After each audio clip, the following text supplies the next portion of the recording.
Allah hanya memperjalankan hidup kita dari satu ketaatan kepada ketaatan berikutnya. Dari satu kebaikan kepada kebaikan lainnya. Amin ya rabbal alamin. Salawat beriring salam, semoga Allah senantiasa curah limpahkan kepada kekasihnya, kepada manusia mulia kekasih Allah, manusia yang sepanjang hidupnya terus menerus memikirkan urusan umatnya. Manusia yang sepanjang hidupnya jika berurusan tentang umatnya tidak pernah tenang. Manusia yang sepanjang hidupnya bahkan akhir dari kehidupannya, ketika malaikatul maut hadir datang menjumpainya, Assalamualaikum ya Rasulullah. Ada apa wahai malaikat Israel? Apakah engkau hanya berkunjung kepadaku? Malaikat Israel menyampaikan salamnya Allah Subhanahu wa ta'ala. Malaikat Israel datang bukan sebagai tamu biasa. Malaikat maut datang sebagai tamu spesial. Namun kedatangannya disambut juga luar biasa oleh Rasulullah SAW. Dan ketika sakaratul maut itu tiba, apa yang disampaikan oleh Rasulullah SAW? Sakit Jibril. Sakaratul maut ini sakit Jibril. Kenapa disampaikannya kepada malaikat Jibril? Karena malaikat Jibril adalah khadimahnya Rasulullah SAW. Lalu apa? Wahai Allah, cukup aku yang merasakan pedihnya sakaratul maut ini. Cukup aku, jangan umatku. Sahabat-sahabat yang solehan rahmati oleh Allah Subhanahu wa ta'ala. Bersyukur teman-teman semua dari tadi malam sampai pagi hari ini ikut kajian tentang roh. Ikut kajian tentang maut. Sebab apa? Itu caranya Allah Subhanahu wa ta'ala melembutkan hati kita. Caranya Allah Subhanahu wa ta'ala menjadikan hati kita hati yang hidup. Sebab dunia ini sudah terlalu banyak yang menipu. Betul enggak? Jadi teman-teman yang salehah, bersyukur yang luar biasa juga kita dipilih oleh Allah sebagai umatnya Rasulullah sallallahu alaihi wasallam. Enggak ada yang enggak sakit dari sakaratul maut. Walaupun kita lihat dia wafat tersenyum. Alhamdulillah, ala kulli hal, alhamdulillah ala bi ni'matillah. Saya orang yang agak sering menyaksikan orang-orang sakaratul maut. Ya, maka wajar kalau Rasulullah saking cintanya kepada umatnya menyampaikan kepada Allah, cukup aku yang merasakan pedihnya sakaratul maut ini. Sebab apa? Dalam riwayat hadisnya sakaratul maut itu dalam tubuh kita ini ada 360 persendian. 360 persendian itu dicantolin kawat teman-teman dan ditarik secara bersamaan. Itu pedihnya sakaratul maut. Dalam hadis yang lain lagi, tubuh kita ditebas seperti dengan 7 pedang yang sangat tajam. Gak ada yang gak sakit. Nanti kita belajar bagaimana malaikat maut mencabut nyawa orang mukmin, bagaimana malaikat maut mencabut nyawa orang kafir. Beda atau enggak? Supaya apa? Kita tidak tertipu dengan kedua mata kita yang terbatas ini. Terbatas enggak penglihatan kita? Terbatas. Ibu yang duduk misal. Di belakang ibu sana-sana ada apa, tahu enggak kita, Bu? Enggak tahu. Menunjukkan kalau penglihatan mata kita ini terbatas. Hatta dia udah pakai kacamata double berapapun. Ya. Maka enggak ada sakaratul maut itu enak. Semua sakaratul maut itu sakit. Bahkan saya pernah menyaksikan orang yang berangsur-angsur dari kakinya diambil pelan-pelan sampai ujungnya di lehernya. Bahkan saya pernah menyaksikan lagi orang yang 3 hari 3 malam gak wafat-wafat. Kehausan terus, tetapi ketika diteteskan setetes air, tahu wajan panas? Kalau ditetesin air suaranya gimana? Nah kayak gitu deh. Atau kalau masih ada airnya itu klotok-klotok gitu. Nah itu kayak gitu juga tuh. Padahal airnya nggak panas. Dan 1 sendok masuk ke rongga tenggorokan kan nggak banyak ya. Tapi itulah Allah Subhanahu wa ta'ala kalau mau memberikan ibrah kepada kita. Dan di situ masing-masing orang gitu ya. Melihat dengan cara pandang yang berbeda-beda. Ada yang tepuk saya. Mbak Syasha, dia Dosanya apa ya kok gitu susah banget meninggalnya. Mana mulutnya kayak mendidih lagi. Ada lagi yang, ya Allah, kami mengenal dia sebagai orang yang baik. Tapi kami menyaksikan sulitnya menjemput maut. Bagaimana juga dengan nasib kami? Yang dikenal sebagai orang yang biasa saja. Jadi bersyukur kalau aib kita ditutup oleh Allah. Kita juga berusaha untuk menutup aib saudara kita. Ya. Jadi sahabat-sahabat yang soleh yang dirahmati oleh Allah Subhanahu wa taala, sakaratul maut itu tidak ada yang tidak sakit. Hatta Rasulullah sallallahu alaihi wasallam yang mengalami tetap saja merasakan sakit. Nah ini. Maka nggak boleh ada, kalau nggak boleh kita biarkan ketika ada orang bilang nggak apa-apalah, cepetan mati, biar beres urusannya. Nggak boleh ada, nggak boleh dibiarkan. Ya, karena itu ucapan siapa? Ucapan orang yang berputus asa. Sedangkan salah satu perbuatan zalim yang besar itu adalah orang yang berputus asa terhadap rahmatnya Allah. Ya. Maka sebetulnya sih teman-teman yang solehah, ada kitabnya khusus tuh tentang perjalanan roh manusia. Tahapan-tahapannya. Dan itu harus fokus, rutin. Saya aja dulu belajarnya 2 tahun. Itu. Kalau sekarang cuplikannya aja. Ya. Kan gak mungkin segitu banyak disampaikan semua. Ya cuplikannya aja. Maka gak boleh kegeeran. Saya rajin sholat. Kayaknya meninggalnya enak, gampang, gak ngerasain sakit. Rasulullah yang bilang bahwa pedihnya sakaratul maut ini sakit nih Jibril, sakit Jibril. Curhat kepada malaikat Jibril alaihissalam. Sampai-sampai malaikat Jibril alaihissalam memalingkan wajahnya. Kenapa? Bukan benci, tetapi tidak sanggup melihat sakitnya Rasulullah menghadapi sakaratul maut. Segitunya malaikat mautnya sudah permisi belum? Sudah permisi. Bahkan 3 kali loh penawarannya. Beda sama kita kan? Ada yang pernah didatangi malaikat maut permisi mau diambil tahun 2029 kita ada gak? Gak ada, aku yakin saya gak ada. Gitu ya. Tapi memang Masya Allah ada orang-orang alim tertentu yang dia tahu wafatnya kapan. Gitu. Dan kita nggak boleh ngeraguin juga ketika ada seorang ulama, saya akan wafat hari Jumat, saat selesai sholat duha jam 9 pagi tanggal sekian, bulan sekian, tahun sekian, jam sekian. Benar wafatnya jam yang disebutkan itu. Persis. Ya ada orang-orang tertentu yang memang dipilih oleh Allah yang seperti itu. Ya. Nah, tapi nggak ada penawaran seperti kepada Rasulullah, nggak ada. Ya. Maka ketika malaikat Jibril memalingkan wajahnya, apa kata Rasulullah sallallahu alaihi wasallam, wahai Jibril, jijikkah engkau menatap aku? Itu Rasulullah tuh, Bu. Lah Rasulullah, enggak ya Rasul. Aku tidak sanggup menatap engkau, orang yang sangat kami cintai, orang yang sangat kami muliakan, menahan kepedihan sakaratul maut. Tuh. Karena enggak tahan ngelihat kepedihannya itu malaikat Jibril sedikit memalingkan wajahnya, enggak sanggup lihat Rasulullah menahan sakit yang luar biasa. Maka inilah caranya Allah Subhanahu wa taala kalau kita belajar bab tentang akhir zaman, bab tentang sakaratul maut. Terus apa lagi? Cara melembutkan hati, tazkiyatun nafs itu banyak, termasuk apa? Menyenguk orang-orang yang sakit. Datang ke panti-panti jompo, ada orang-orang tua yang dibuang oleh anaknya. Itu cara melembutkan hati. Termasuk belajar tentang rohnya kita. Karena apa? Umur berapa kita ditiupkan roh oleh Allah? 120 hari. Ya? Setelah ditiupkan roh diapain? Diminta syahadatnya oleh Allah Subhanahu wa taala dalam surat Al-A'raf ayat 172. Jadi semua janin, kita semua janin, ibu-ibu dan sahabat yang soleha, semua janin ada di perut perempuan manapun.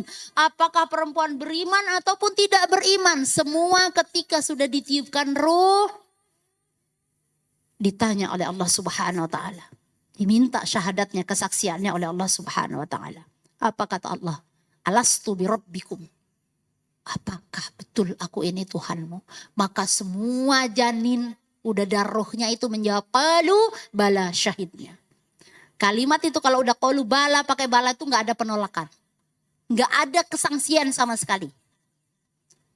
Kami bersaksi bahwa Engkau adalah Tuhan kami. Itu ya. Jadi kita semua bukan syahadatnya pas sudah mau sholat aja, bukan. Dulu udah pernah.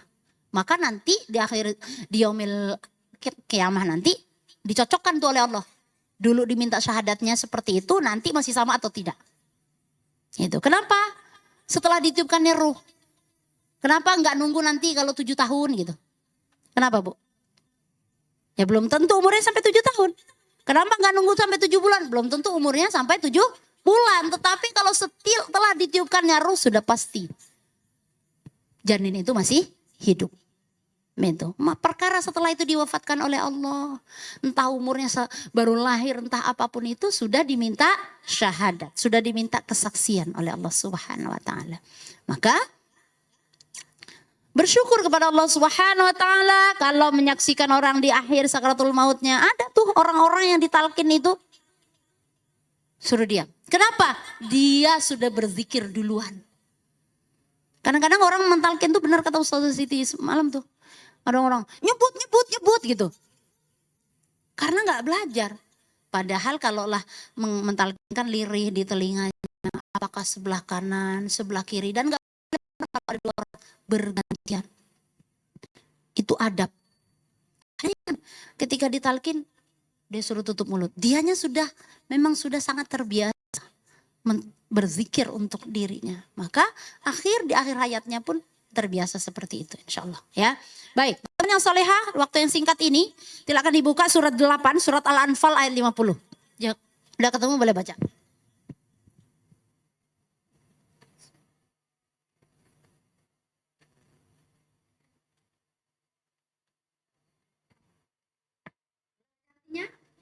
Dan mau sedekah baca.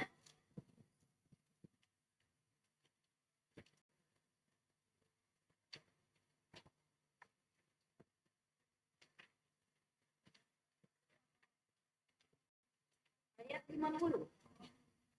Dan sekiranya kamu melihat ketika para malaikat menyambut nyawa orang-orang yang kafir sambil memukul wajah dan punggung mereka dan berkata, rasakanlah olehmu siksa neraka yang membakar. A'udzubillah. A'udzubillahi minasyaitonirrajim. Baca bareng-bareng yuk. Walau tara idh yatawaffal ladzina kafarul malaikatu yadribuna wujuhahum wa adbarahum wa dhuqu 'adzabal hariq. Shadaqallahul azim. Jadi teman-teman yang salihah, ketika malaikat maut menjemput, mengambil nyawa orang-orang yang tidak beriman atau orang-orang yang kafir, di situ bahasanya yadribuna wujuhahum. Ini kitab tafsir yang saya pelajari dari guru-guru saya. Di apa namanya itu? Ya, ditekan bagian belakangnya sampai wajahnya tersungkur. Gitu. Makanya gitu tuh, yadribuna wujuhahum. Maaf, ditekan bagian belakang. Dipukul bagian belakang, dipukul bukan ditekan biasa. Kalau yang mukul saya sih gak ada rasanya, Bu. Yang mukul malaikat maut. Malaikat Jibril aja tuh, kalau satu sayapnya dibuka, timur ketutup. Dibuka lagi, barat ketutup. Sedangkan malaikat Jibril punya dalam riwayatnya 300 atau 600 sayap. Malaikat maut, kira-kira mukulnya sakit gak, Bu? Banget. Jadi dipukul nih Bu bagian belakang, sampai nyungsep gitu. Itu cara menjemput nyawa orang yang tidak beriman.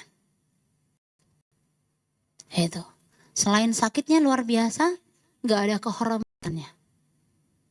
Tapi kalau dilihat kayaknya tenang-tenang aja. Ya itulah mata kita kan yang terbatas ini. Maka kita belajarnya kitab-kitab yang lain. Belajar Quran, belajar hadis, belajar kitab ruh dan lain sebagainya. Gitu. Supaya apa? Tidak tertipu oleh penglihatan mata kita sendiri.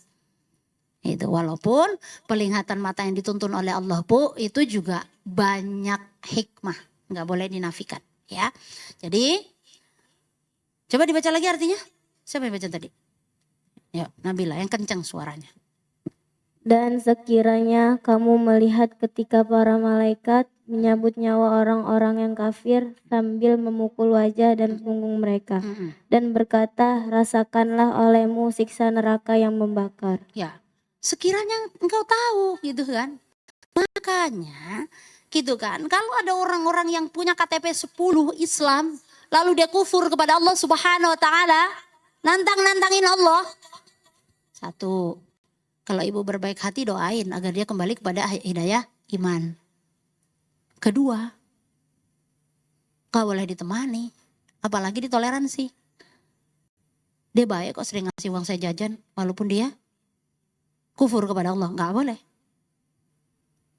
Sekiranya tahu gitu, mereka tahu.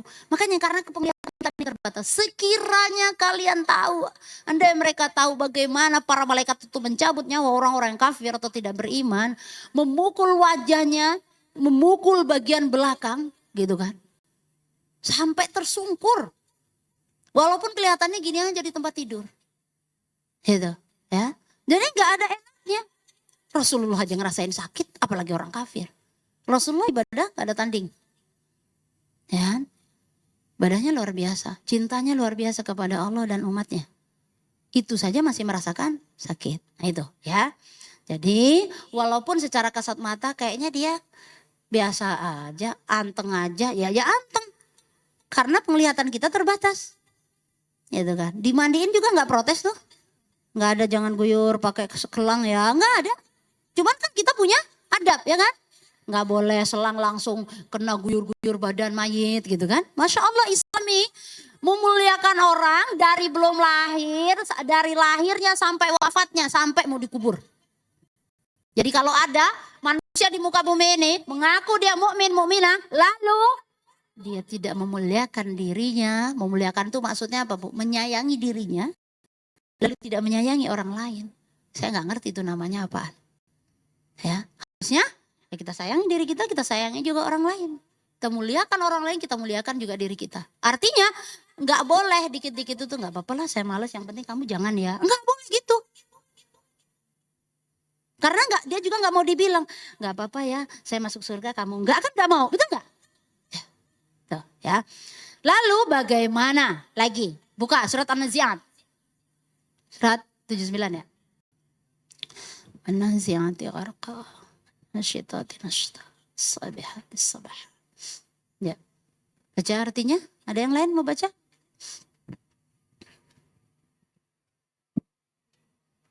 Ayo, cepat.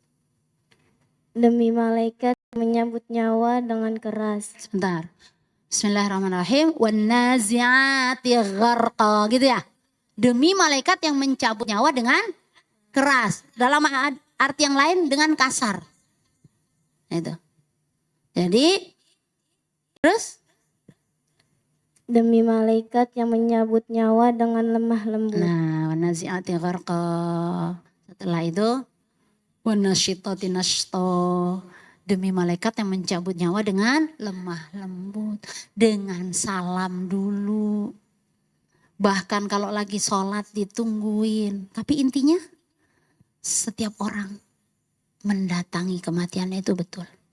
Tetangga saya udah sakit, udah cuci darah, udah ditolongin hidupnya berbulan-bulan tuh ditolongin oleh tetangga.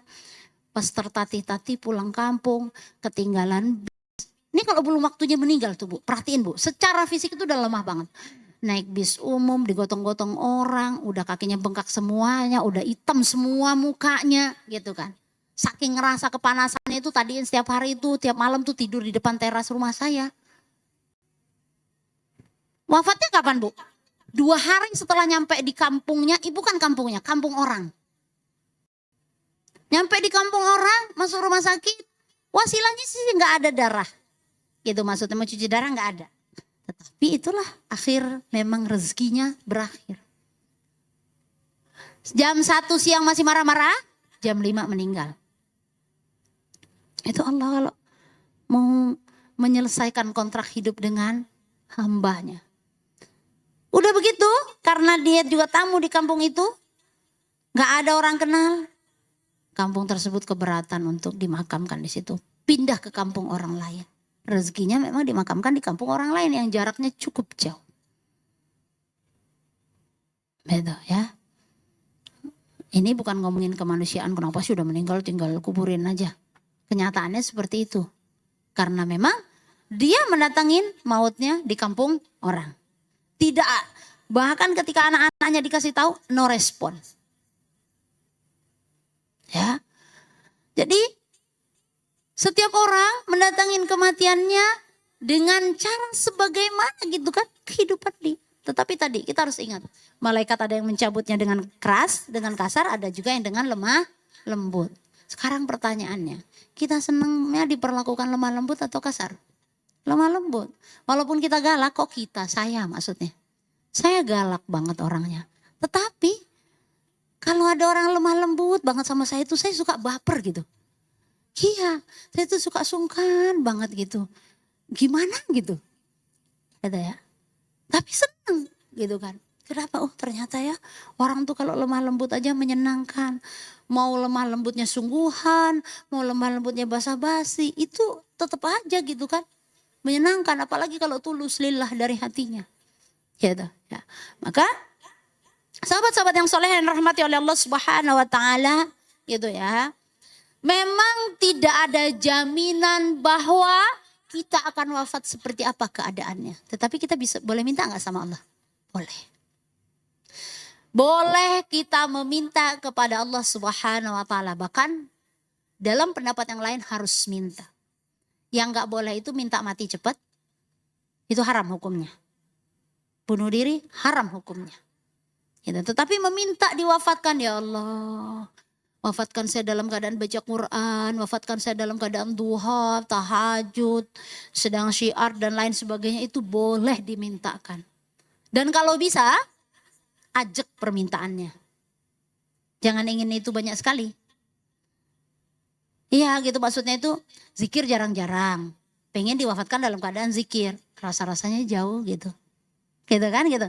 Jadi minta sesuatu gitu ya. Wafat dalam keadaan sebagaimana yang memang kayaknya kalau dalam keadaan itu paling senang kitanya gitu kan. Gitu, paling senang. Gitu, ya. Saya ingat seorang ustadz, artis dulunya, saya nggak usah sebut nama. Beliau bilang, Sasha, saya pengen banget meninggal dalam keadaan berdakwah. Pokoknya saya mintanya itu aja sama Allah. Saya udah lama badung, saya udah lama pernah maksiat macam-macam, kata dia gitu. Itu kan saya minta akhir dari hidup saya dalam keadaan berdakwah. Bu, meninggal walaupun terlepas punya penyakit, tapi meninggal itu bukan sebab sakit. Meninggal di Lampung dalam keadaan selesai ceramah, gak lama setelah itu meninggal dalam keadaan berdakwah. Istiqomah beliau tuh minta itu. Jadi meminta, salah satu hikmah belajarnya kita dari malam sampai pagi hari ini adalah meminta kepada Allah Subhanahu wa taala wafat dalam keadaan husnul khatimah dengan keadaan apa? Tergantung teman-teman mintanya seperti apa. Ya, mulai sekarang didata, di list diri kita. Kalau saya minta dalam keadaan tahajud pantas enggak ya? Ditanya diri kita. Kalau tahajudnya pas pengen punya hajat doang lalu minta agak kurang pantas. Gitu. Tahajudnya pas minta jodoh doang udah dapet jodoh pensiun gitu kan. Terus minta diwafatkan dalam keadaan tahajud, rasa-rasanya jauh. Baca Quran pas malam Jumat doang. Itu pun karena ada yasinan di tetangganya. Lalu mau minta diwafatkan dalam keadaan tilawah Quran, agak jauh. Udah ya. Jadi dipilah-pilah oleh kita. Supaya apa? Antara doa kita, pengharapan kita kepada Allah itu cocok. Gitu. Dan kita harus aku yakin sekali dengan jaminan Allah. Meminta kepada Allah rahmat Allah terbaik. Salah satunya wafat dalam keadaan husnul khatimah. Dengan keadaan yang berbeda-beda itu. Ada yang wafat dalam keadaan sujud. Aduh seneng banget gitu ngelihatnya ya kan. Ada yang wafat dalam keadaan sholat duha lagi doa. Nunduk ternyata wafat. Panggil-panggil udah gak nyaut lagi ternyata udah wafat. Ada yang wafat tilawah Quran. Nunduk, kirain ngantuk, ternyata sudah wafat. Kan gak mungkin itu baca Quran yang pertama dan terakhir. Benar gak? Ya. Kalau mau dianalogikan yang paling mudah saja. Kalau ibu-ibu mau beli kue yang mahal, rasanya enak, kira-kira belinya kepada orang yang ahli banget atau kepada orang yang baru belajar? Kepada saya yang baru belajar misal. Hah?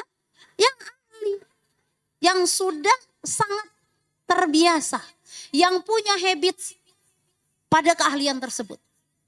Punya kebiasaan terhadap keahlian tersebut. Maka kalau udah ahli itu, orang hafal Quran mungkin nih. Mau dia sambil nyapu dia hafal. Mau dia sambil ngerjain apapun hafal. Tapi kalau masih kayak kami nih, aduh jedak-jeduk. Disuruh diingetin waktu, jangan panjang-panjang, itu aja udah galau. Akhirnya ada yang terlupa gitu. Terlepas bahwa banyak dosanya. Saya yang banyak dosanya. Jadi sahabat-sahabat yang soleh yang rahmati oleh Allah Subhanahu wa taala, disebut ahlul Quran ada tempatnya, disebut ahlul sedekah ada tempatnya, disebut ahlus siam ahli puasa ada tempatnya, bahkan disiapkan juga pintunya khusus. Ya, disebut ahli jihad ada tempatnya.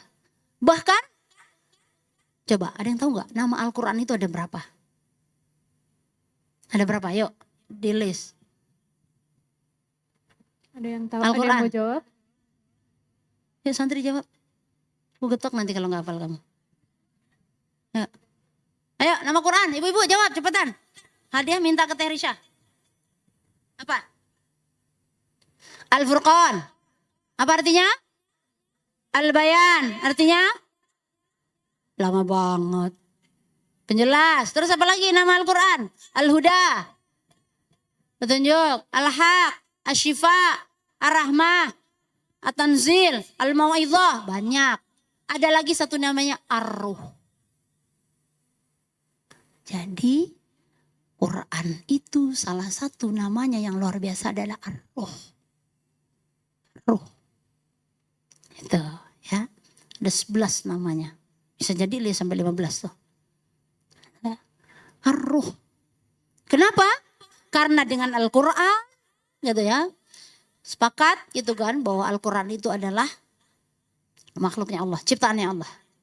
Gitu ya.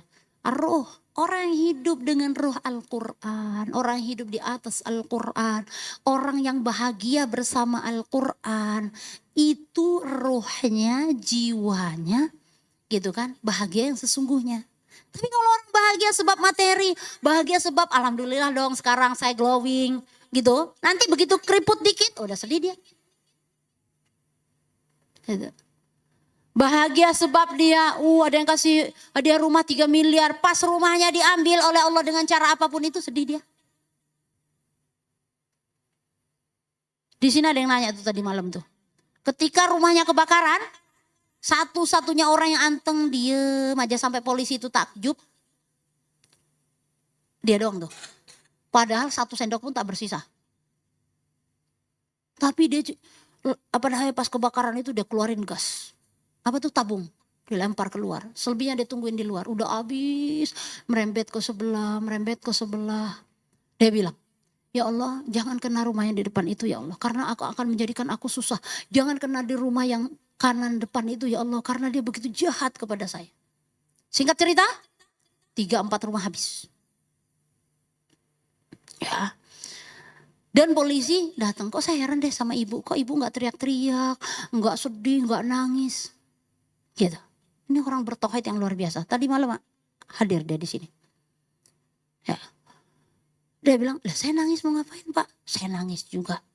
Buku-buku anak saya, barang-barang saya semua di situ. Gitu kan. Sambil tetangganya itu teriak-teriak, itu kan pergi ke Blok M. Masak gasnya ditinggalin gitu. Tapi Allah Subhanahu wa taala memberikan kesaksiannya. Gimana tuh? Tabung gasnya udah dibawa keluar. Artinya ketika dia pergi tidak dalam keadaan masak. Itu kebakaran bukan sebab tabung gas yang meleduk. Tetapi murni ada konslet listrik.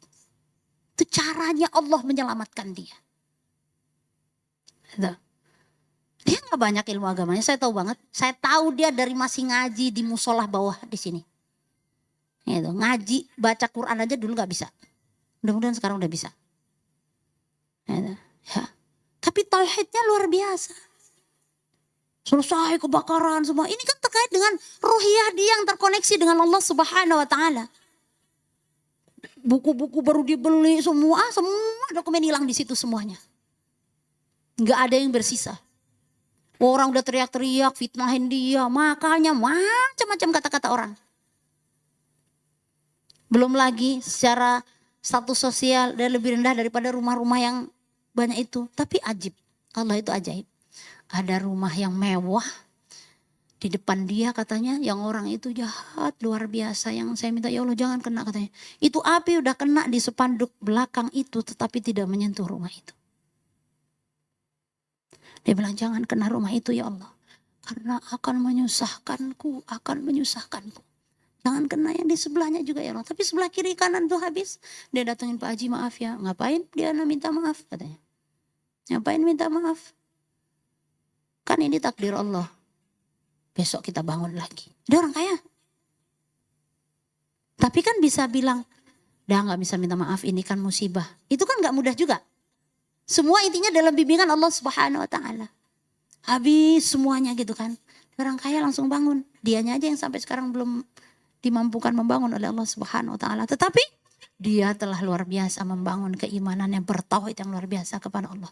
Maka sandarkan hidup kita kepada Rohul Quran, teman-teman. Itu cara terdekat dengan kita. Ruhiyah kita bisa sehat kalau kita berpedoman kepada kalamullah. Menjadikan Al-Quran ruhnya kita juga. Ya. Karena jasad kita semua akan berubah. Ya, semua akan berubah. Yang muda akan tua, ya kan? Yang tadinya glowing akan berubah juga. Walaupun dia operasi 10 tahun, 20 tahun lebih muda itu nothing. Enggak mungkin. Yang tadinya kurang mancung, lalu operasi mancung pulang kampung gak dikenali oleh keluarganya. Enggak enak kan? Ih kamu siapa? Gitu. Enggak asik banget gitu kan? Nah jadi please, ayo sama-sama syukuri segala hal ini gitu kan. Meminta kepada Allah Subhanahu wa taala wafat dalam keadaan seperti apa yang kita mau. Dan istiqomah dengan hal yang itu. Istiqomah. Supaya apa? Kaflingnya pas. Yang ahli sodako minta diwafatkan dalam keadaan bersodako. Membangun rumah ibadah dan lain sebagainya. Yang ahli sholat wafat dalam keadaan sholat. Boleh. Memang sih kalau ngebayangin wafat ngeri gak sih teman-teman? Ngeri. Saya ngebayangin hidup saya berapa tahun akan datang 50 tahun aja tuh. Ya Allah ya Rob saya bilang gitu kan. Apa gitu kalau nengok ke belakang tuh. Yang sudah saya perbuat ini apa? Beberapa tahun lagi yang akan datang udah 50 tahun. Jaminan apa nanti berhadapan dengan Allah Subhanahu wa taala? Lalu ada seorang ulama bilang begini, ini hiburan buat saya, kita boleh beda pendapat. Seorang ulama bilang gini, siapapun kita, jangan sampai ketika kelak berjumpa dengan Allah Subhanahu wa taala, dijemput oleh malaikatul maut dalam keadaan mengaku dirinya Islam tapi belum bisa baca Quran dan belum rajin membaca Al-Quran. Boleh berbahagia kita. Kita nggak wajib untuk hafal Quran 30 juz. Tetapi kita bermohon juga kepada Allah. Ada orang-orang yang mampukan hafal Quran 30 juz karena apa? Menjaga Al-Quran, menjaga kemuliaannya Al-Quran. Ibu-ibu nggak wajib bu. Gitu kan, sholat tahajud harus juz 1, juz 2, enggak bu. Tetapi, ya, sandaran Al-Quran, ada hadis yang luar biasa menjadi hiburan untuk kita. Supaya gitu, kita dekat-dekat sama Quran, berharap wafat dalam keadaan dekat sama Quran. Entah sedang mengajarkannya, entah sedang murojaah, entah sedang tilawah, gitu ya. Apa kata Rasulullah SAW, Iqra'ul Quran, fa innahu ya'ti yaumal qiyamah. Syafi'an li ashabi. Bacalah Al-Quran. Karena sesungguhnya ia akan datang pada hari kiamat. Menolong orang-orang yang membacanya. Bisa gak bu kita membacanya? Bisa insya Allah. Maka pantaskan diri kita. Jangan sampai mengaku muslimah. Gak mahir-mahir baca Quran. Mengaku muslimah. Ngaji masih suka-suka kita aja. Ya. kita punya rasa malu kepada Allah Subhanahu wa taala, supaya kelak ketika malaikat maut menjemput kita, kita nggak malu berhadapan dengan Allah yang memberikan Al-Quran kepada kekasihnya. Lalu apalagi hadisnya? Kalau ada ditakdirkan alladzi yaqra'ul Qur'an wa huwa mahirun bihi ma'as safaratil kiramil bararah. Apa kata Rasulullah sallallahu alaihi wasallam? Orang-orang yang mahir, ya, akan Allah bersamakan orang-orang yang mahir membaca Al-Quran, mahir memahaminya, tilawahnya bagus, bukan ala-ala dia. Ala-ala dia itu apa maksudnya? Kalau Jawa dia lagam Jawa, kalau Sunda lagam Sunda, enggak. Wahwa mahirun bihi, dia mahir terhadap Al-Quran. Masa faratil kiramil barallah. Allah akan bersamakan dia, berjalan beriringan bersama malaikat yang mulia lagi taat. Padahal hakul yakin saya, satu pun di antara kita nggak ada yang golongan malaikat, betul nggak? Nggak ada yang golongan malaikat kita. Tetapi Allah tidak sungkan menyandingkan hambanya yang cinta Al-Quran. Sungguh-sungguh berusaha untuk mahir bersama Al-Quran. Allah gak sungkan sandingkan dengan malaikatnya yang mulia itu. Jauh gak kita sama malaikat? Jauh. Malaikat sejak awal diciptakan selalu dalam ketaatannya. Kita ya berubah-berubah. Kadang taat, top level, kadang biasa aja. Kadang kalau lagi ke bawah, nggak apa-apa lah, nanti lagi. Tetapi itulah ya kemurahan Allah Subhanahu wa taala. Cintanya Allah kepada hamba-hambanya. Selalu ada peluang hamba-hambanya dijemput malaikat maut dalam keadaan husnul khatimah. Selalu ada peluang. Saya tutup dengan satu kisah. Orang sekarang, bukan orang zaman dulu, Bu. Ada yang umurnya 65 tahun? Oh, ibu udah 65 tahun? Masya Allah, tapi kelihatan muda ya. Saya jadi agak jiper gitu. Ada namanya Ibu Siti. Tinggal di mepet kontrakannya dengan pesantren. Pesantren Tahfizul Quran Boarding School. Beliau terbatas secara ekonomi. Suaminya satpam di pesantren tersebut juga. Tapi perhatikan. Ya.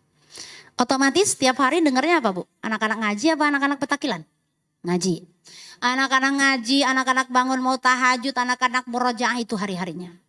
Beliau dengan segala sesuatu yang menurut beliau terbatas itu setiap hari istiqomah menyediakan bikin minum es teh. Kalau dia punya gula es teh manis, kalau nggak punya gula es teh tawar. Punya bisa 2 teko besar itu, bisa 1, anak-anak senang. Anak-anak senang. Bertahun. Saya lupa apa 3 tahun apa berapa antara itu. Ya. Menurut sebagian orang kecil nggak, Bu? Kecil es teh doang kan gitu kira-kira. Lihat istiqomahnya. Dan beliau nggak mikir yang berat-berat ya, udah gitu kan. Maaf ya Dek, maaf ya Nak, nggak ada gula jadi tawar. Oh lagi manis ya Nek? Manis alhamdulillah. Gitu. Setiap hari. Apalagi kalau hari Senin sore, Kamis sore karena berpuasa. Tuh ya, singkat cerita. Ya, Allah Subhanahu wa taala mewafatkan beliau ini. 1, jenazahnya harum. 2, seluruh santri yang ada di situ itu totalnya sekitar 600-an santri. Apa kata santri-santri yang agak senior gitu bilang, Ustaz, gimana kalau tilawah Quran kita 40 hari ini khusus hadiahin buat Ibu Siti? Gimana tahajudnya kita setiap hari ini kita hadiahin, kita doain beliau. Demi Allah, Bu, saya bilang tuh sama suaminya, saya iri banget sama ibu. Demi Allah, beliau gak dikenal, tapi terkenal di arasy Allah Subhanahu wa taala. Gimana gak iri coba? Tapi kita gak tahu amalan sembunyi-sembunyi beliau itu apa. Ahli tahajudkah beliau? Yang kasat mata hanya nyiapin es teh manis atau es teh tawar. Amalan yang kita nggak tahu, yang nggak nampak oleh kita, apakah beliau ahli tahajud dan lain sebagainya, ahli zikir, wallah alam kita nggak tahu. Tetapi Hadiah yang tadi itu luar biasa gak Bu? Luar biasa. Katanya sampai 40 hari Ustadz kita ngaji, kita ngafal, kita merojaah, kita hadiahin dia buat ibu khusus. Artinya banyak orang-orang yang mencintainya, banyak orang-orang yang kehilangan beliau. Padahal ya namanya anak-anak santri sebelumnya asik, ada es, segitu doang. Baru terasa hilang ketika wafat. Dan Masya Allah hujan gitu. Pas mau pemakaman itu hujannya berhenti. Selesai pemakaman, iringi rintik-rintik kecil aja. Masya Allah banget. Ciri-ciri husnul khotimah itu begitu terlihat. Wajahnya bersih. Beliau gak pernah pakai make up. Tapi wajahnya bercahaya. Masya Allah. Maka terbayang luas oleh saya. Saya lagi iri banget. Kepada apa? Kepada siapa? Orang-orang yang menjadi wasilah. Menjadi wasilah kebaikan. Menjadi wasilah para pencintanya. Itu saya lagi iri banget. Apakah dia paham agama banget ataupun tidak. Tetapi saya iri. Sebab apa? Karena mereka punya tabungan yang lebih banyak. Punya tabungan pahala yang luar biasa. Maka kita kalau nggak terlalu cerdas. Kalau nggak terlalu ahlul Quran. Apa namanya itu? Bersinergi dengan orang-orang yang ahli di bidang itu. Supaya apa? Pahalanya kebagian. Pahalanya kebagian. Gitu ya. Maka inilah ya. Sakaratul maut itu rahasia Allah Subhanahu wa taala.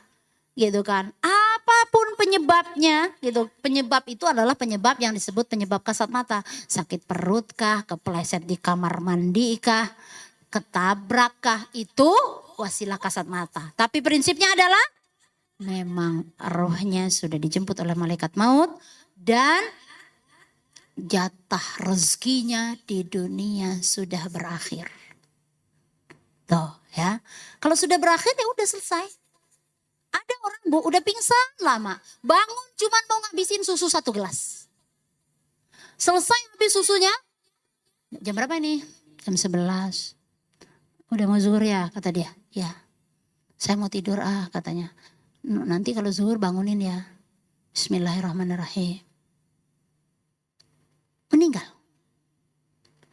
Padahal tadinya habis pingsan. Karena habis pingsan lalu tersadar minum susu. Seneng banget gak orang-orang yang sehat di sekitarnya?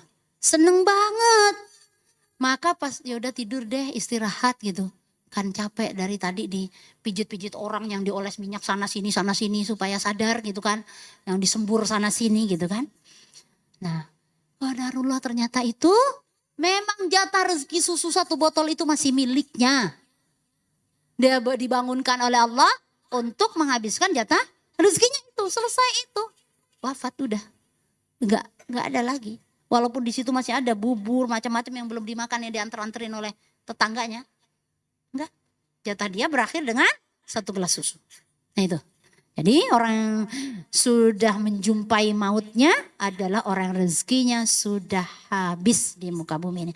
Kalau belum habis, walaupun dipasang selang ini dan itu, tetap aja masih hidup. Gitu ya. Ada orang udah minum baygon 5 kali, hang doang, gak mati-mati. Gitu, hang doang, tapi gak mati-mati. Bukan sakti, bukan. Dia sakti juga ya, sakti apanya? Saya bilang, error begitu sakti. Karena jatahnya masih ada, jatah rezekinya masih ada. Wallahu a'lam bishawab, teman-teman yang salihah yang rahmati Allah Subhanahu wa taala, ingat bahwa malaikat maut ada yang menjemput dengan lemah lembut, ada juga yang menjemput dengan keras, dengan kasar, bahkan sadis. Jadi kalau malaikat menjemput dengan yatribuna wujuhahum, dipukul dengan keras, ditendang wajahnya sampai nyungsep, tendang bagian wajah sampai ke belakang, belakang sampai ke depan, itu Alhamdulillah min dzalik, sakitnya pasti luar biasa. Sadisnya luar biasa. Kenapa? Karena malaikat yang memukulnya, bukan manusia biasa. Maka kalau sedang sendiri, kalau sendiri itu kan jujur ya Bu ya. Zikir kalau lagi sendiri itu zikir, jujur Bu. Muhasabah kalau lagi sendiri itu jujur. Muhasabah paling jujur itu kalau lagi sendiri. Jujur banget gitu kan. Nangisin dosa, pengen wafat dalam keadaan ini itu Kalau lagi sendiri itu luar biasa. Remuk-remuk kayak rasanya lagi sendiri. Tapi ya kan ketika bersama-sama juga insya Allah banyak hikmah, banyak keberkahan insya Allah. Wallahu alam bisawab, demikian mudah-mudahan bermanfaat. Nah, ada yang mau bertanya? Ada waktunya Kak masih? Kalau nggak ada yang mau nanya saya nanya. Sekitar 5 menitan Ustazah. Masih 5 menit. Yuk, Ada yang mau bertanya? Mau nanya saya yang nanya pokoknya. Ada? Ada yang mau bertanya? Enggak ada Ustazah. Enggak ada ya? Udah paham semua. Pengen pulang memang. Pengen pulang. Ya. Oh ada ya? Ada.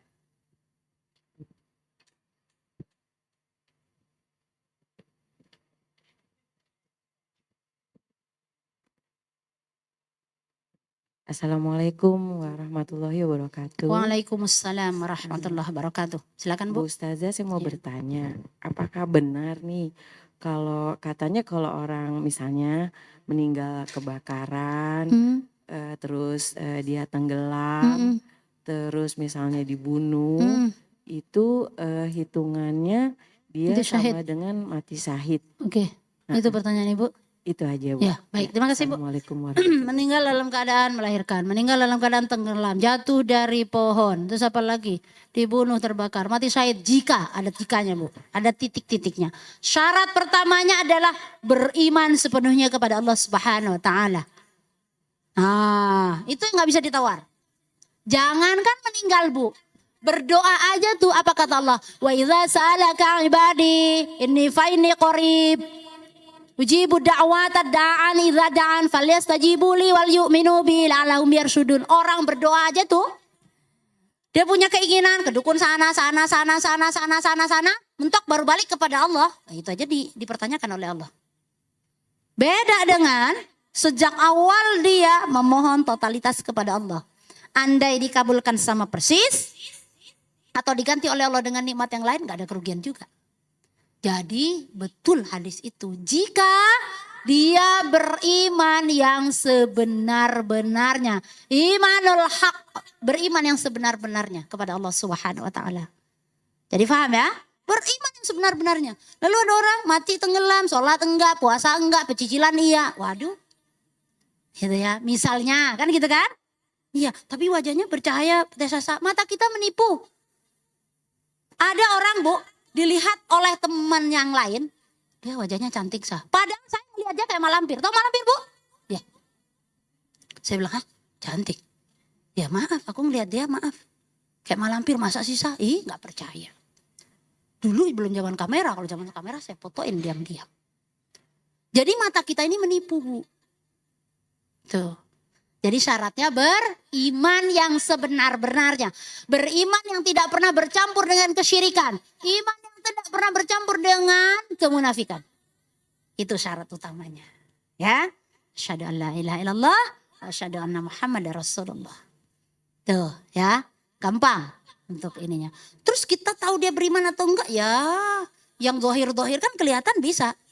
Ya kan? Lalu enggak. Dia enggak sholat, dia pecicilan melulu, puasa Ramadan enggak, makan jalan-jalan, mati tenggelam. Ya sangit, bukan syahid. Ya iya, kan Allah maha adil ya kan Bu? Iya, gitu ya. Jadi hadis itu enggak boleh dibantah, betul adanya. Syarat utamanya tetap harus beriman yang sebenar-benarnya.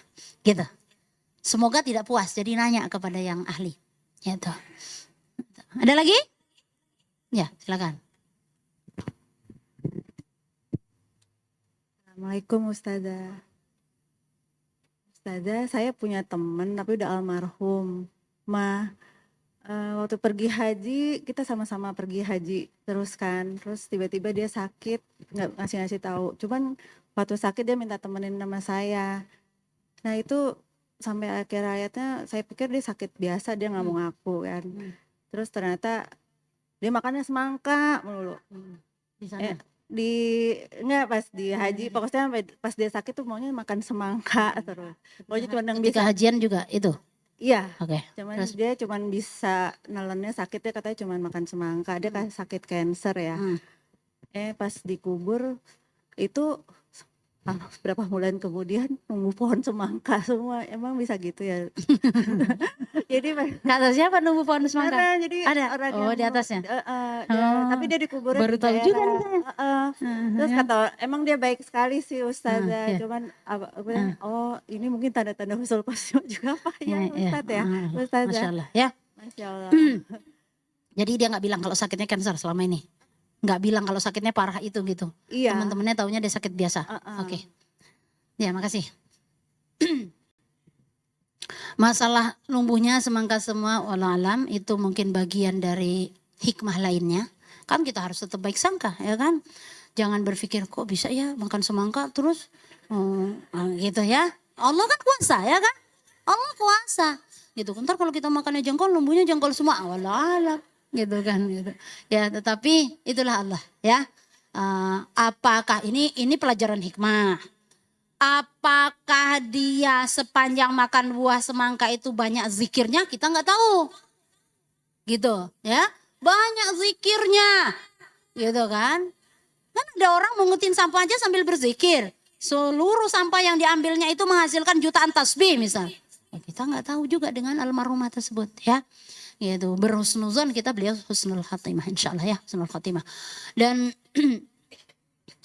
luar biasa ya, sakit yang berat tapi ditutupi gitu kan. Supaya orang di sekitarnya tidak resah. Plus minus bagi orang yang dekat lalu nggak tahu mungkin ada kesedihan. Kenapa dia nggak bilang gitu kan. Hikmah berikutnya adalah itulah orang-orang yang nggak mau menampakkan bahwa dia adalah sedang sedih, dia sedang sakit, menahan sakit yang luar biasa. Mudah-mudahan keikhlasannya sudah membersihkan dosa-dosanya insya Allah jauh sebelum beliau wafat, mudah-mudahan amin ya rabbal alamin ya. Tadi pertanyaannya apaan?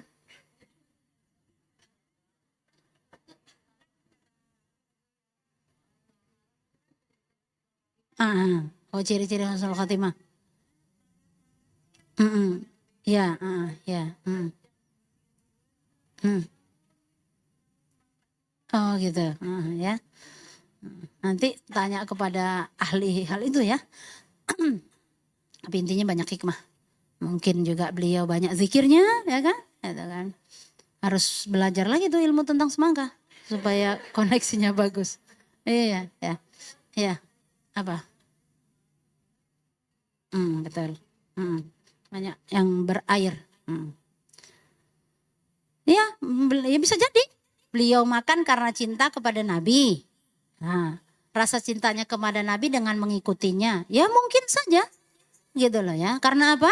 Siapa yang mengikuti yang dicintainya akan dibersamakan oleh Allah. Kan itu kan. Jadi banyak hikmah. Intinya bagi orang beriman itu apapun gitu kan yang dihadapinya. Bahkan menurut sebagian besar hal buruk aja itu. Bagi kita orang beriman insya Allah diberikan hikmah oleh Allah. Gitu kan. Sama ketika ya Allah orang gak meninggal-meninggal kasihan mulutnya udah kayak kepanasan gitu ya. Nah itu kan bisa aja kan pikiran setan apa? Setan kan gini, oh ya mau ngomongin sakit teman-teman. Ini muslimah semuanya perhatikan. Kadang-kadang kalau sakit apalagi dirawat di rumah sakit suka lupa pakai hijab. Ya, jadi kalau udah sakitnya parah-parah ada teman kita sakitnya parah. Kita bawain hijab yang langsung dipakai dari rumah kita. Kita suruh dia pakai, kadang-kadang ada dilepas suruh pakai lagi. Khawatirnya pas dijemput oleh malaikat maut, itu kan tarik-tarikan tuh. Antara malaikat maut dengan setan. Antara harus husnul khotimah atau suul khotimah. Nah kalau lagi gak berhijab, kan di rumah sakit yang lihat bukan perempuan doang. Nah itu, ya. Maka walaupun lagi sakit, pakai hijabnya. Walaupun lagi sakit, ya. Itu. Ada teman saya tuh yang khusus ke rumah sakit yang orang-orang sakit-sakit parah itu bawa ini jilbab mulu gitu. Kenapa? Rata-rata kalau pakai jilbab-jilbab begini kan ribet. Nah, pakai yang langsung-langsung itu. Rata-rata video call aja tuh nggak mau dia pakai jilbab karena susah, atau mau kena kegedean dan lain sebagainya. Siapin itu. Jadi walaupun sakit hijabnya jangan dilepas itu ya. Karena itu khawatirnya gitu kan. Hari terakhir untuk dia. Kalau hari terakhir buka aurat ternyata tarik-tarikan dengan malaikat maut ternyata yang menang iblis, naudzubillah min dzalik ya. Nah itu ini adab yang harus sama-sama kita jaga, semangat yang harus sama-sama kita jaga. Mudah-mudahan kita ya, bersemangat untuk menjumpai kekasihnya Allah Subhanahu wa taala. Maka di muka bumi ini juga bersemangat untuk mengikutinya semampu yang kita bisa. Hatta yang paling sederhana sekalipun,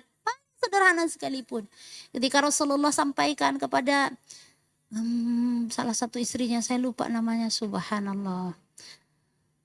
Ketika sibuk banget, kan ada juga ibu-ibu yang sibuk, mama di sini ada yang sibuk gitu kan, sibuk banget, baru mau zikir petang panjang nggak belum terlaksana apa gitu kan, yang pahala zikir pendek tetapi pahalanya menyamai seperti orang zikir habis subuh sampai waktu duha. Nah, saking sayangnya Allah tuh sama kita. Subhanallah wa bihamdi adada khalqih wa ridha nafsi wa zinata arsyih wa midada kalimati, dibaca 3 kali. Artinya sesibuk apapun orang nggak boleh dia meninggalkan zikir. Orang sibuk banget, nggak boleh ninggalin tilawah Al-Quran. Kul trikul, bisa dong dibaca 20 kali? Bisa. Siapa tahu itu ternyata akhir dari kehidupannya. Itu ya. Jadi nggak boleh ada orang punya alasan, oh saya nggak sempat zikir karena sibuk, saya nggak sempat baca Quran karena sibuk, saya nggak sempat ini itu karena sibuk, nggak boleh. Karena bagaimanapun kesibukan kita nggak ada apa-apanya dibanding kekasihnya Allah Subhanahu wa taala. Itu ya.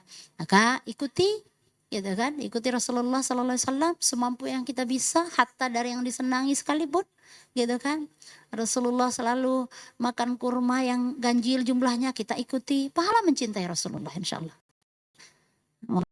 Jadi nanti gitu kan. Di yaumil akhir kan harus punya impian berjumpa dengan Rasulullah sallallahu alaihi wasallam. Ya. Demikian teman-teman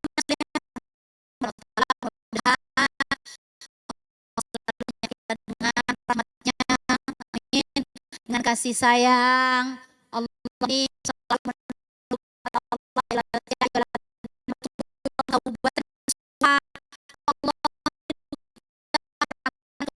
kepada Allah, kembalilah kepadaku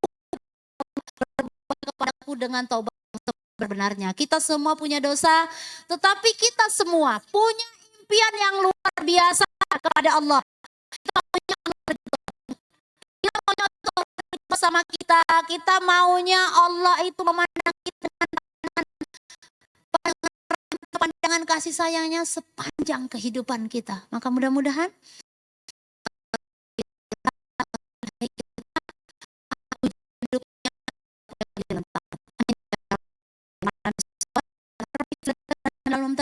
Assalamualaikum warahmatullahi wabarakatuh. Pas waktunya 6:37 yang dikasih waktu ke saya. Ya kan? Pas tuh tadi. Baik, alhamdulillah. Jazakillahu khair Ustazah atas doa dan materi serta waktunya, mudah-mudahan bermanfaat.